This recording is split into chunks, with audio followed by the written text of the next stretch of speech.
àrètí nǹkan tuntun láìpẹ́ abẹ́ kó àwọn èèyàn jọ. gbogbo ẹ̀yin èèyàn ẹ má fún wọn lówó o, ẹ má fún wọn lówó o. Ògo Ìlọrin kankan ò pín sí méjì nínú divide and rule tí wọ́n lò òun ni ọ̀rọ̀ bàbá wa Mufti pẹ̀lú bàbá wa Mudirul Markaz. Divide and rule ni wọ́n lò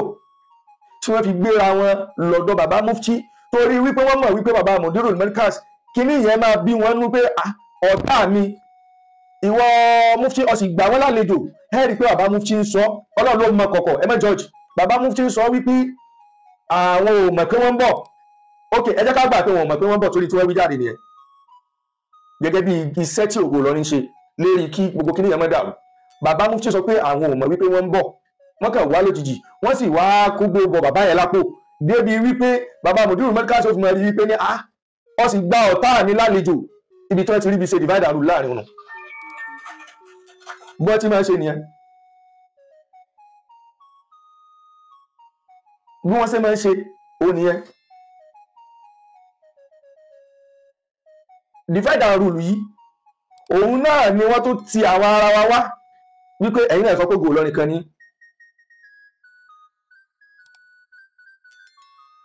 Òun náà ni wọ́n tún ti àwọn ara wa wá tí wọ́n fi ń sọ wípé ẹ̀yin náà tún sọ pé Ògo Ìlọrin original tún lẹ́yìn. Nínú divide and rule tí wọ́n lò fún wa èyí tí wọ́n kọ́kọ́ fi bẹ̀rẹ̀ ní wípé nígbà tí àwọn ọ̀kan láwọn ara wa yìí tí wọ́n tẹ̀lé ẹni tá à ń wí lọ, ìgbà tí wọ́n tẹ̀lé lọ tán nínú tí wọ́n ṣe ni pé wọ́n kọ́kọ́ ń wọlé tọ̀ àwọn àgbàlagbà kọ̀ọ̀kan lọ tí wọ́n jí àwọn bàbá wa ní àdàbíyà. Wọ́n ní láti máa sọ fún àwọn bàbá wa ní àdàbíyà wípé ẹ má dá wọn lóhùn o, wọn yéé ṣògo Ìlọrin o, Ògo Markaz ni ẹ máa pè wọ́n torí wípé Markaz ni wọ́n ń ṣiṣẹ́ fún.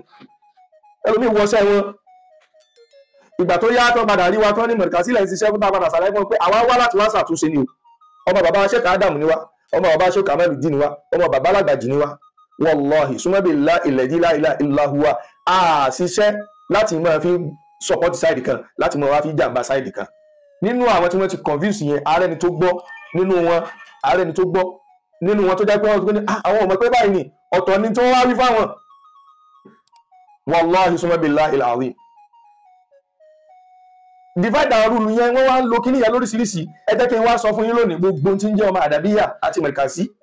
Divide and rule yẹn náà ni wọ́n ń lò fún wa tí ò tí ì jẹ́ kí ọ̀rọ̀ Markazi àtàdàbí ó tẹ́lẹ̀. Ẹ jẹ́ kí n sọ kíní kan fún wa. Yàtọ̀ sí àwọn ọmọ burúkú tí ń jáde sórí social media tí wọ́n lọ ń bú Sheikh Kamaluddin directly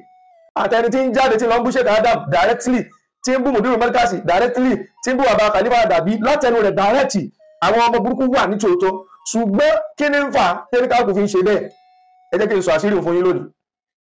Ẹ rí wípé mo ń pariwo wípé wọ́n open page kan lórúkọ Sheikh Sakama Online TV for Dawa tí wọ́n gbé fọ́tò bàbá tó bí mi síbẹ̀, wọ́n gbé fọ́tò àfáàgbà ní Sakama níjẹta wọ́n gbé síbẹ̀ gẹ́gẹ́ bí mo ṣe gbé sí page mi, wọ́n sì kọ orúkọ yẹn kò fẹ́ẹ̀ sí yàtọ̀ níbi orúkọ ọ̀hún. Wọ́n wá fi orúkọ yẹn wọ́n wá fi ń ṣèbàjẹ́, wọ́n fi ń bú Mudirul Markaz. Ibi tó bá jẹ́ pé ẹnìkan bá jẹ́ pé àdàbíyà ló wà bẹ́ẹ̀ wọ́n á máa bú Mudirul lábẹ́ page yẹn kí àwọn Markaz lè máa rò wípé èmi ní ń bú àwọn. Wọ́n á lọ abẹ́ péèjì àdàbíyà wọ́n á lọ fi mí bú àdàbíyà ń bẹ̀ kí àdàbíyà lè rò wípé ní PR Ògo Ìlọrin ní ń bú àwọn. Tí agbọ́n ṣe lò fún mi o bẹ́ẹ̀ náà ni wọ́n wá kírètì lórúkọ àdàbíyà tí wọ́n fi ń bú Mudirul Markaz. Tọ́mọ Markaz mi bá wá rí yóò jáde fàdàbíyà wípé wọ́n bú Mudirul Markaz àbí wọ́n bú Sheikh Adam lọ́dà péèjì àdàbíyà kan. Tí ọmọ Markaz yẹn bá jáde fún wọn wípé àwọn ọmọ àdàbíyà ń bú Sheikh Adam lábẹ́ péèjì wọn, Markaz mi náà jáde òun náà tún máa bú àdàbíyà wípé ṣe ti understand tí mo sọ. Wọ́n á lọ lè pé kírètì péjì lórúkọ àdàbíyà wọ́n fi ń bú Markazi, wọ́n sì kírètì péjì lórúkọ Markazi wọ́n fi ń bú àdàbíyà. Bí wọ́n ṣe ń ṣe nìyẹn. Divide and rule yẹn òun ni wọ́n ń lò. Ẹ má jẹ́ kó yà yín lẹ́nu wípé láti jó ní bá a ṣe ń gbìyànjú tó lérí pé kí ọ̀rọ̀ wàhálà bàbá wa Mufti àti bàbá Mudirul Markaz kó paná. A sì tún rí àwọn péjì kan tí wọ́n open lórúkọ Markazi kódà wọ́n fi orúkọ bàbá Mudirul Markaz Sheikh Habibullahi Adam Abdullahi lórí wọ́n fi open péjì wọ́n sì fi bú àdàbíyà. Ẹ wàá rò wípé àwọn Markazi ni ò sinmi ni rárá o kò rí bẹ́ẹ̀. Kí ló jẹ́ kí n mọ strategy wọn ni wípé mo fi ti tèmi mo fi wò wípé àwọn tí wọ́n ń lo orúkọ mi yìí tí wọ́n ń lo péjì kan tí wọ́n create ẹ̀ lórúkọ mi tí wọ́n fi ń bú àwọn yẹn lẹ́yìn pé àwọn yẹn fi wọ́n ń pè mí kí Àfáà Sakama ẹ̀dúró dàmọ́ o tí èyí bá ṣe pé ń ṣẹ̀ṣẹ̀ wá hàn sáyé bẹ́ẹ̀ náà ni wọ́n ṣe ń lo orúkọ jàmáà mẹ́ríkàsì nìkọ́bà mẹ́ríkàsì yìí wọ́n kírètì rẹ̀ láti máa fi bú àdàbíyà bẹ́ẹ̀ náà ni wọ́n kírètì àdàbíyà láti máa fi bú mẹ́ríkàsì tá a bá wà very careful wallahi gbógun yóò ṣe máa lọ tí ò ní tẹ́nu. mo fi la ilaha illallah mo fi bẹ̀yìn gbogbo ẹ̀yin tẹ̀wọ̀n program yìí kó má ṣẹ́kù ẹnìkan tí ò ní bá mi share program yìí wallahi tó bá share rẹ̀ ọ̀ ní ládàá ọbọ̀dọ̀ ní ládàá bí wọ́n ṣe ń ṣe ni o divide and rule yẹn òun náà ni wọ́n á lò nígbà tí wọ́n á lo ti péjì tán ẹ máa rí péjì tí wọ́n kírètì lórúkọ àdàbíyà tí ó mọ̀ bú mẹ́ríkàsì ẹ máa rí péjì tí wọ́n kírètì lórúkọ mẹ́ríkàsì tí ó mọ̀ bú àdàbíyà ọlọ́run ló mọ àwọn tí wọ́n ń sanwó fún àwọn ọmọ burúkú yìí tí gbogbo wa ti mọ̀ ní ìsáká ọlọ́run ló mọ àwọn èèyàn tí wọ́n kó wọn jọ tí wọ́n sponsor wọn láti wípé kí ilẹ̀ Yorùbá kí Islam ilẹ̀ Yorùbá má sinmi kò sì dàbí wípé Islam ní sáká ṣiṣẹ́ fún because tó bá jẹ́ pé Islam ní ṣiṣẹ́ fún kò yẹ kó le tó báyìí kò yẹ kó le tó bẹ́ẹ̀ tó bá jẹ́ pé Islam ní ṣiṣẹ́ fún tòótọ́ wàláì kò yẹ kó le tó bẹ́ẹ̀ àmọ́ nǹkan míì ti gbà lọ́ndà kínní yìí èèyàn tó gbọ́ ọmọ mọ̀kànláyé Ọlọ́run o irú Ìsáká òun ní òwò á máa lo bírèènì tẹ́lẹ̀ ó fi wá lọ́lẹ̀ fọ́ọ̀lù sí lọ́wọ́ láti máa tẹ̀lé abẹ́ẹ̀ rí àdúrà àwọn gbàngbàngbà èèyàn tó yẹ pé èèyàn wò pé wọ́n ní làákàyè tí wọ́n bá ń sọ̀rọ̀ lórí mídíà tẹ́mọ̀ wò pé ní ọlọ́pọlọ làwọn ènìyàn kí irú wọn wá fọ́ọ̀lù sọ́wọ́ ọrú eléyìí mò ń já yín tán lónìí o gbogbo ẹ̀yin àlùmọ́ nàbì ẹja lọ lè wà very careful wallahi summa billahi alazim divide and rule ni wọ́n ń lò tá a bá wá lọ lè ṣàfiyèsí tá a bá ṣàkíyèsí rẹ̀ wallahi ìjà mẹ́ríkàsì àtàdàbí bí ó sì máa lọ́nu kọ́lọ́mù mẹ́jà rí wọ́n kọ́kọ́ lo divide and rule fógbò lọ́rin wọ́n fi mú nínú wa tí ń ṣe ṣàlítàlí tẹ̀lé wọn lẹ́yìn òun náà kó àwọn èèyàn dání wàá ẹlẹ́ẹ̀kejì ẹni tí wọ́n wá mú yìí òun náà wá mú àwọn èèyàn ó wá fi wọ́n kó orúkọ jọ wọ́n wá ń wọlé tó àwọn àfáà àdàbíyà lọ láti máa lọ bà wá jẹ́ wípé mẹ́ríkàsì là ń ṣiṣẹ́ fún ṣẹ́tìrì another divide and rule tó jẹ́ pé ní àfáà àdàbíyà ní ìgbà òfẹ́ gbọ́n títẹ̀ ń jẹ́ Ògo Ìlọrin divide and rule ní o Ọlọ́run ló wá ní kí gbogbo àwọn àfáà àdàbíyà tẹ́ jẹ́ àwọn àgbààgbà ó jẹ́ onílàákàyè Ọlọ́run bá ṣe dáadáa fún bàbá àlífà àdàbíyà Ọlọ́run bá ṣe dáadáa fún bàbá míṣánná ayára àti àwọn jìnkòjìnkò bàbá Sànú Ṣéhù Ọlọ́run bá ṣe dáadáa fún wọn bàbá Buhari ọmọ Musa Ọlọ́run bá ṣe dáadáa fún wọn àwọn ẹ̀yẹ Ọlọ́run ní kí wọ́n jẹ́ àfáà tó jiná dénú lẹ́ńkálùkù wa mọ̀ wípé wọ́n ti wá bà yín jẹ́ wọ́n ti jẹ́ ká mọ̀ wípé mọ̀ríkàsí lẹ̀ ń ṣiṣẹ́ fún pé kí ṣe Ògo Ìlọrin lẹ́ ń ṣe ẹ wo divide and rule lẹ́lẹ́kejì tí wọ́n lò fún wa nínú divide and rule tí wọ́n lò tí wọ́n tó fẹ́ máa lò báyìí òun náà ní pé ẹjá mọ̀ pé àwọn náà l'Ògo Ìlọrin kò wá mú divide and rule lásán dání ìyẹn ti fẹ́ mú àtẹnujẹ àtọjú kòkòrò ó ti fẹ́ mú dání torí wípé wọ́n fẹ́ máa forúkọ yẹn gbowó káàkiri ni gbogbo ẹ̀yin èèyàn ẹ má fún wọn lówó o Ògo Ìlọrin kankan ò pé méjì o Ògo Ìlọrin ẹyọ kan tó wà tí bàbá Bariga Alhaji Murtado Adio bàbá Bariga ń jẹ́ pírẹsidẹ́ǹtì rẹ̀ ẹgbẹ́ tó wà rẹ́gísítà London CAC ní tí federal government mọ̀ sí ìjọba Nàìjíríà mọ̀ sí òun ní o sàtífíkẹ́ẹ̀tì rẹ̀ rèé sàtífíkẹ́ẹ̀tì Ògo Ìlọrin òun lélẹ́yìí ìnígbéwájú bá ń lọ torí wípé àmọ́ iṣẹ́ ẹbú táwọn burúkú yìí ń ṣe ẹni tí wọ́n ń tẹ̀lé ìfimọ̀ ń ṣe wọ́n ó lọ lè mú wọ́n lè lọ yọ kíní yẹn ó ló jẹ́ gbé rẹ́ẹ̀dì kan lé lórí wọ́n lè lọ yọ tó bá wá yọ wọ́n wá gbé jáde àwọn náà mọ̀ gbé sáà wọ́n á lọ print ẹ̀ jáde wọ́n mọ̀ pé ní certificate Ògo Ìlọrin tí wọ́n rẹ́ certificate Ògo Ìlọrin original gangan òun ni mo gbé wá fún yín lójú screen tí ẹgbẹ́ tí CAC tí ìjọba Nàìjíríà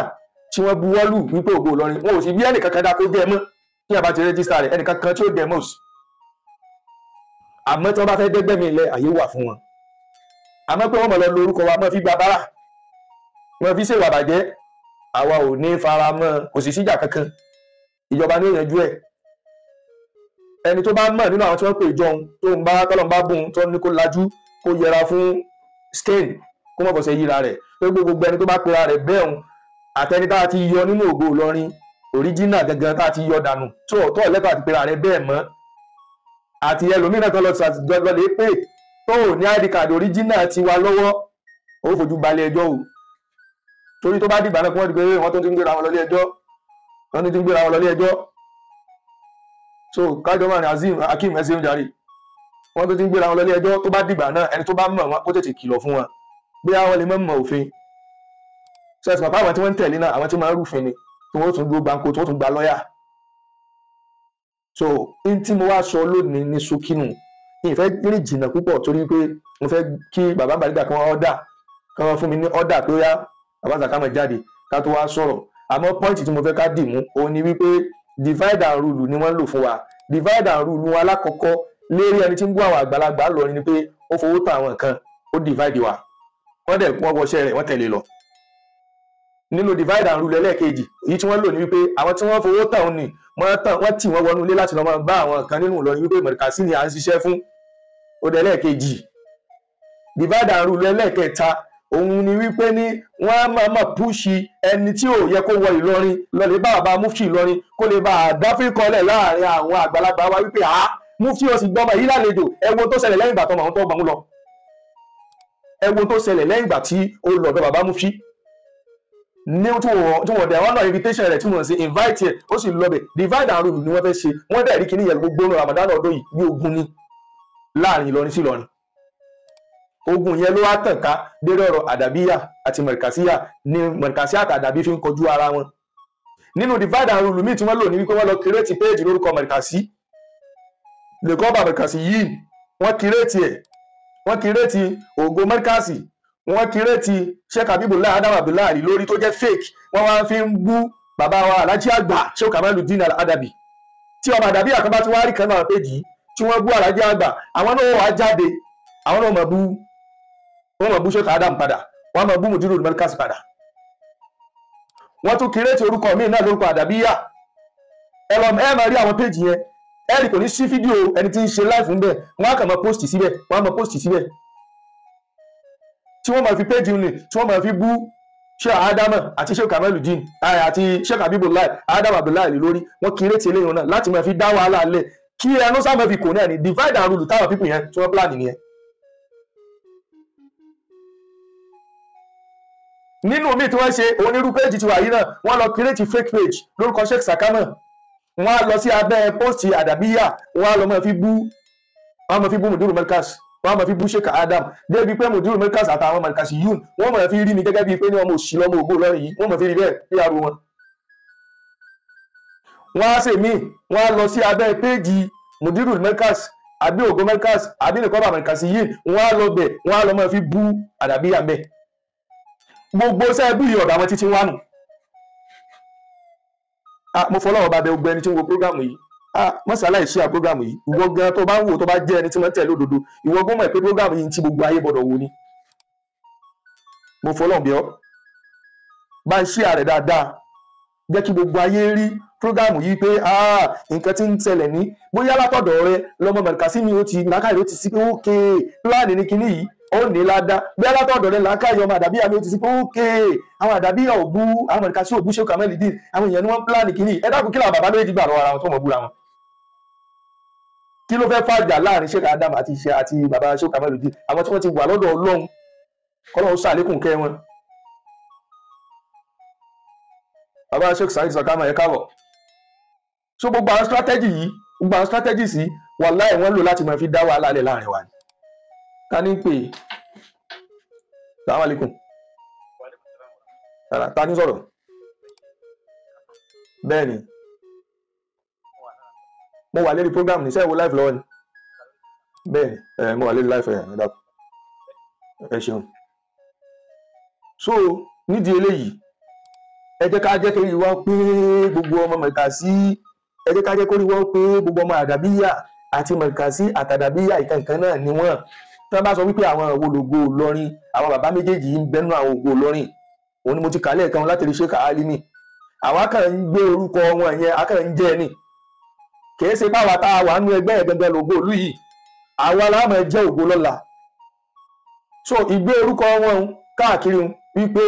àwọn bàbá yìí ni ògo yìí ni ó jẹ́ káwọn ọmọ ẹgbẹ́ orúkọ tiwa náà jáde lọ́la pé àwa náà tún lògo Ìlọrin lọ́la